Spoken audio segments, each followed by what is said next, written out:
The Heroes of Olympus, Book 4, The House of Hades, by Rick Riordan.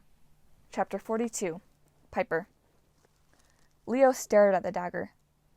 Okay, so I don't like your idea as much as I thought. You think one of us defeats Gaia and the other one dies? Or maybe one of us dies while defeating her? Or... Guys, Jason said, we'll drive ourselves crazy overthinking it. You know how prophecies are. Heroes always get in trouble trying to thwart them. Yeah, Leo muttered. We'd hate to get in trouble. We've got it so good right now. You know what I mean, Jason said. The final breath line might not be connected to the storm or fire part. For all we know, the two of us aren't even storm and fire. Percy can raise hurricanes. And I could always set Coach Hedge on fire, Leo volunteered. Then he could be fire. The thought of a blazing satyr screaming, "Die, scumbag!" as he attacked Gaia was almost enough to make Piper laugh. Almost. I hope I'm wrong, she said cautiously, but the whole quest started with us finding Hera and waking that giant king Porphyrion. I have a feeling the war will end with us too, for better or worse. Hey, Jason said. Personally, I like us.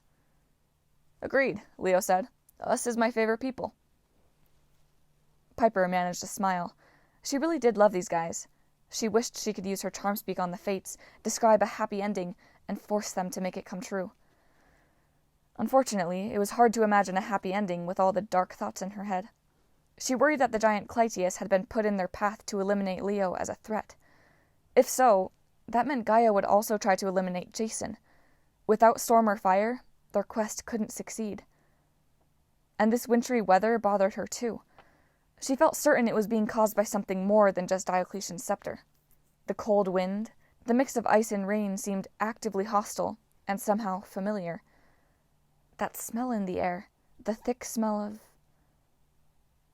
Piper should have understood what was happening sooner, but she'd spent most of her life in Southern California with no major changes of season. She hadn't grown up with that smell, the smell of impending snow.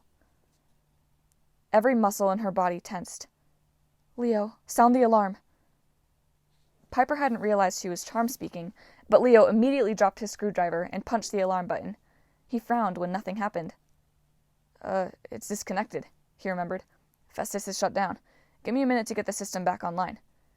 We don't have a minute. Fires! We need vials of Greek fire. Jason, call the winds. Warm southerly winds. Wait, what? Jason stared at her in confusion. Piper, what's wrong? It's her! Piper snatched up her dagger. She's back! We have to... Before she could finish, the boat listed to port. The temperature dropped so fast, the sails crackled with ice. The bronze shields along the rails popped like overpressurized soda cans. Jason drew his sword, but it was too late. A wave of ice particles swept over him, coating him like a glazed donut and freezing him in place. Under another layer of ice, his eyes were wide with amazement. Leo! Flames! Now! Piper yelled. Leo's right hand blazed, but the wind swirled around him and doused the fire. Leo clutched his Archimedes sphere as a funnel cloud of sleet lifted him off his feet. Hey! He yelled. Hey, let me go! Piper ran toward him, but a voice in the storm said, Oh yes, Leo Valdez, I will let you go permanently. Leo shot skyward, like he'd been launched from a catapult. He disappeared into the clouds. No! Piper raised her knife, but there was nothing to attack. She looked desperately at the stairwell, hoping to see her friends charging to the rescue, but a block of ice had sealed the hatch. The whole lower deck might have been frozen solid. She needed a better weapon to fight with, something more than her voice, a stupid fortune-telling dagger, and a cornucopia that shot ham and fresh fruit. She wondered whether she could make it to the ballista. Then her enemies appeared, and she realized that no weapon would be enough. Standing amidships was a girl in a flowing dress of white silk, her mane of black hair pinned back with a circlet of diamonds. Her eyes were the color of coffee, but without the warmth.